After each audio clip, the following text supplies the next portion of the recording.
Hi, I'm AJ. Josh Bardwell thinks I'm going to learn something today. Let's see if he's right.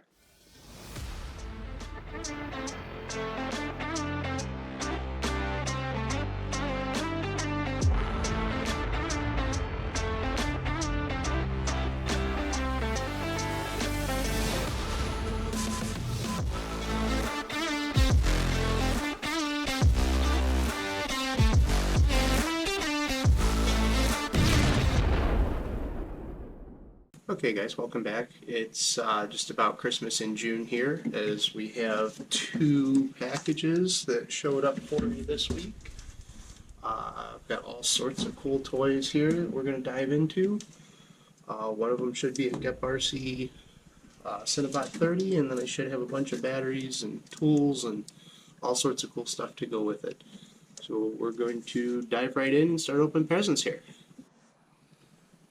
Alright, so first package we're going to open up is a bunch of parts and stuff that I brought from Rotor Riot.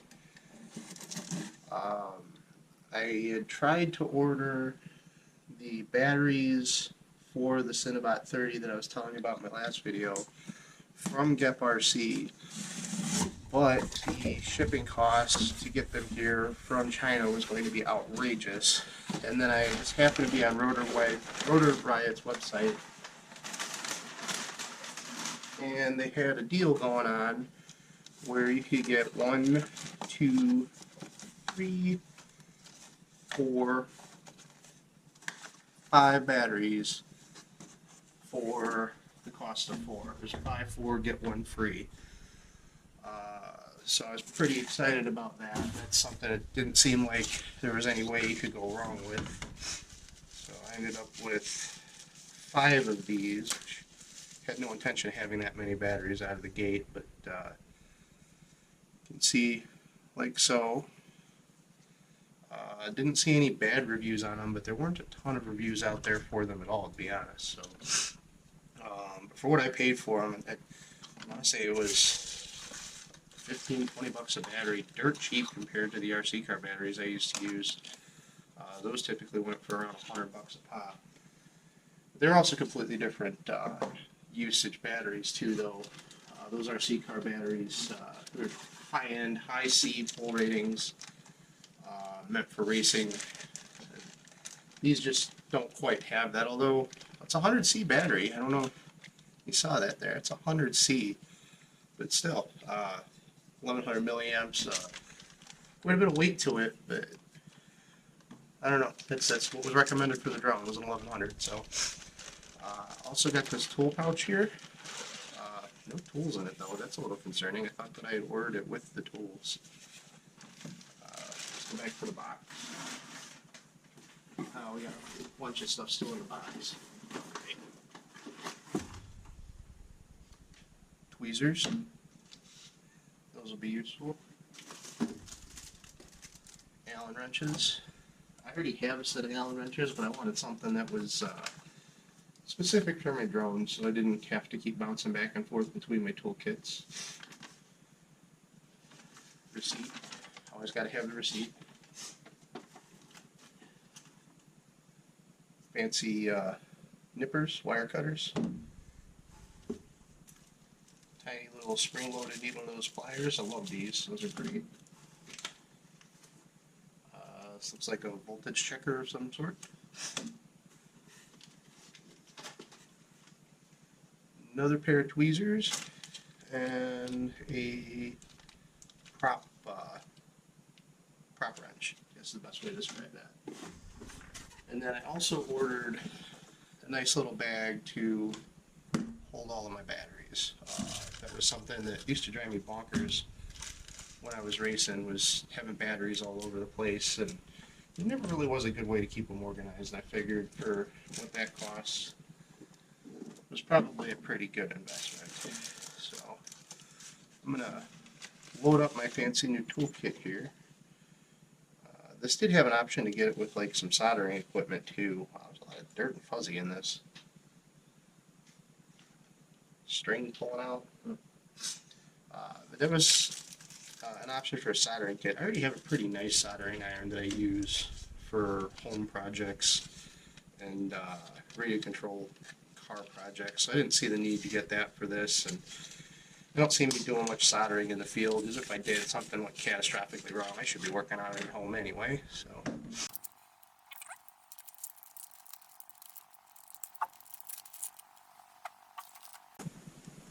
spring-loaded nippers.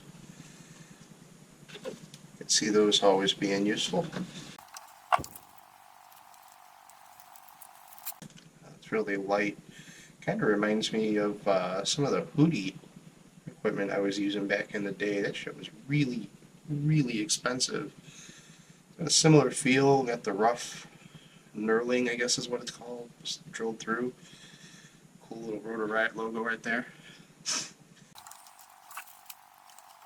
Those of you with a keen eye probably caught that not upstairs in my normal office, holding a bit of a drone RC related workroom down in my basement, and you can kind of see the workbench I just built. I've got another one directly behind me too. It's going to be for home improvement projects and other projects like that. Never have too many workbenches.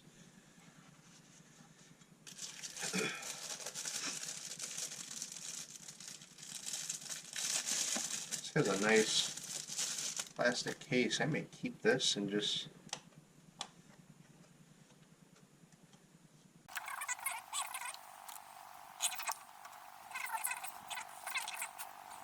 these are kind of nice. Lightweight, pretty well balanced in my hand. These are usually the biggest concern. You strip them out, round them out. There's a company called Dynamite back in the day that used to make really, really nice hex tools that I used for all my RC stuff.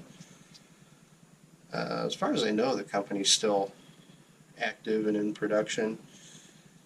This is a 5.5 hex. I wonder what this is.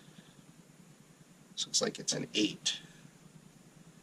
That's good to know. I've got a couple different sizes there. That actually almost looks close to the size that wheel nuts used to be in a 10 scale touring car.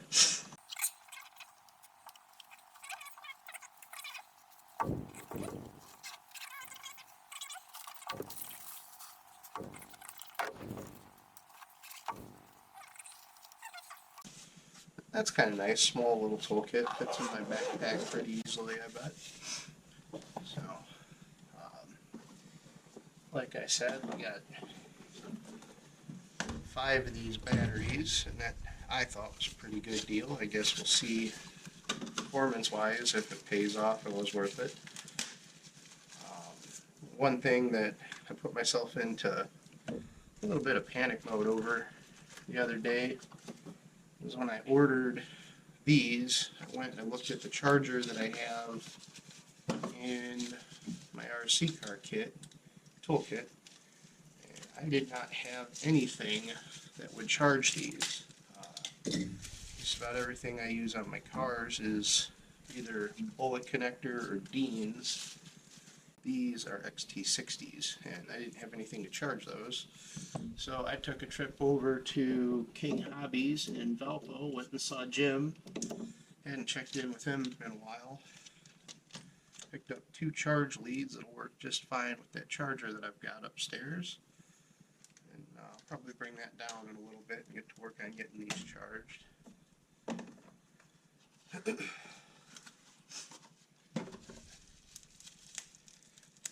5 batteries, I'm hoping will be more than enough to keep me entertained, and hopefully I can make it through all 5 without dumping it, because we know I'm going to crash. That's just kind of a given.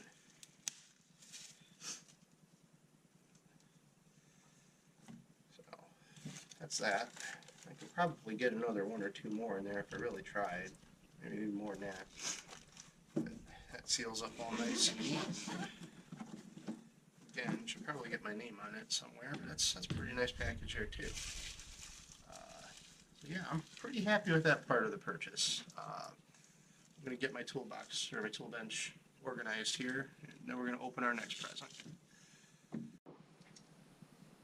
Next up, we got a box that came all the way from China.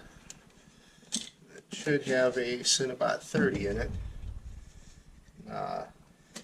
Kind of a, well, it's not so humorous, I guess, when you look at the severity of the damage it could do to the hobby and the industry in general. But this drone came directly from China. Ironically, it's faster than the rotor ride order did. But you got a bunch of ignorant politicians right now that want to make DJI drones, you know, that guy, illegal to fly and have in the country because it's given so much data to China. But this guy here, which actually came from China, that's perfectly okay to have. But this guy's dangerous and given all sorts of information to our enemies. Blows my mind, the amount of ignorance we got out of our politicians. I know that there's a good chance that there's a company out of California that's a little bit behind this bill, but it's still frustrating nonetheless. We're going to drop that subject right now because I'm having a good time opening new toys and I don't want to be frustrated with politics. So, looks like we got ourselves a nice little accessory bag here. Slide the drone out of the way for a second. Actually, got battery strap, tiny frickin' hardware, man. I'm getting old. Got some tiny screws. Leads for the GoPro. Some battery pads. USB cable. Assuming that's for programming the computer on the drone. Antenna tubes. I believe these have something to do with the camera mount, if I remember correctly. Two tiny Allen keys. Hopefully some of the tools that I just bought work with these screws and I can just throw these away. We've also got a cool little keychain. Oh, that's carbon fiber. Well, it might be carbon fiber. I know you can get that overlay stuff now. No, that is legitimate carbon fiber. That's kind of cool. Props to you, GepRC. Like that. More tiny screws. Extra props. We know that I'm going to need those. So, it's a good way to start.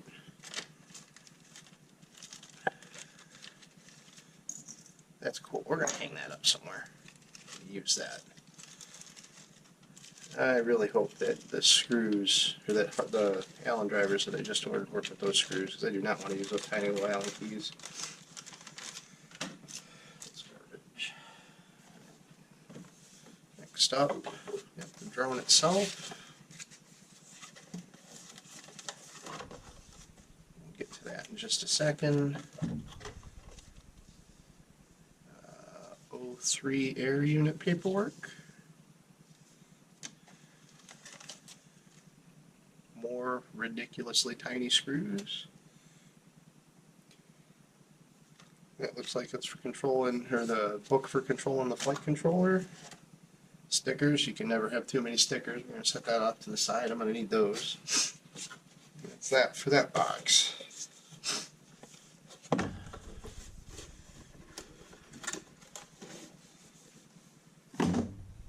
the drone itself. About the size I expected it to be. That's good.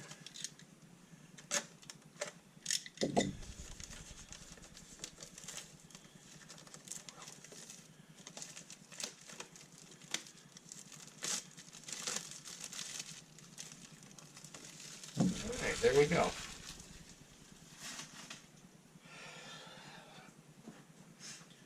So we've got a little dampener system here. Work. Looks like it doesn't actually. You can see the little balls in there. but does not compress at all. And it's probably meant to just knock away the dampening, or knock away the vibration more than act as like a legitimate suspension.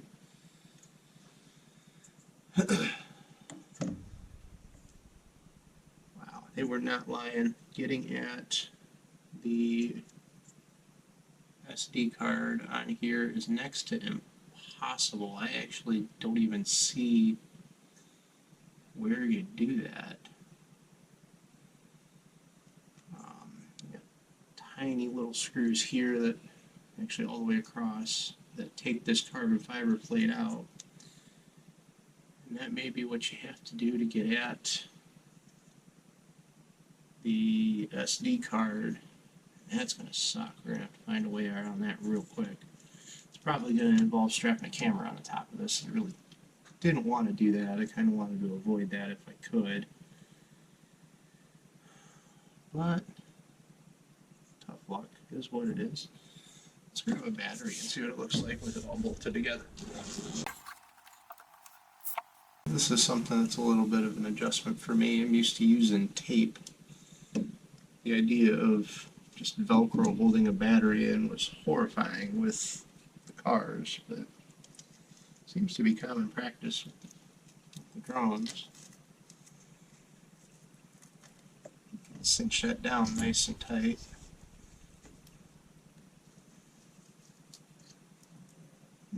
Feel like it should go anywhere, but I've also got that little battery pad around here somewhere I gotta put on there. That'll probably take care of that. It's pretty well balanced.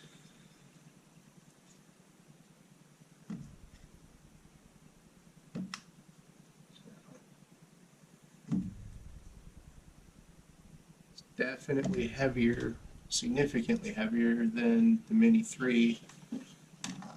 I don't have a scale, but I'd say,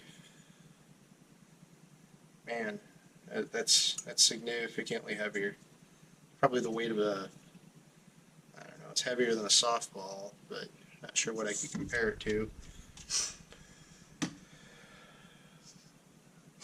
But yeah, that's where I'm at the moment.